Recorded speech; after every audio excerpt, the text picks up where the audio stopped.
Saya tengah gatal mata guys. Saya berada dekat depan control center MC Plus. Kebetulan dekat tangan saya ni ada pelan kita punya signboard tu. Persoalannya, berapakah skala pelan ini? Jom kita kira. Untuk lukisan berskala, atas skala lukisan sebenar, toik toik toik toik, 1. Nak tahu lukisan punya panjang? Ambil pembaris. Dari hujung sini sampai hujung situ nampak lebih kurang dalam 3.5 cm.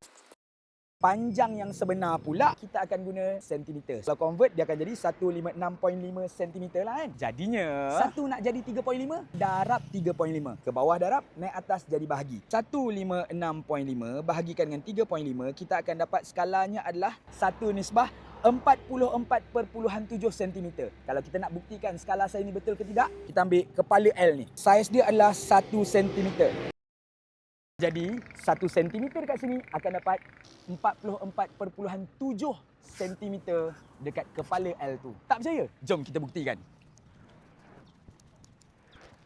Takkan saya nak ukur kat atas. Kebetulan kita ada buat 2 signboard ni. Ni, huruf L. Dari hujung ni sampai hujung ni, kita kena dapat berapa tadi? 44.7. Kita ukur daripada hujung sini. Yap.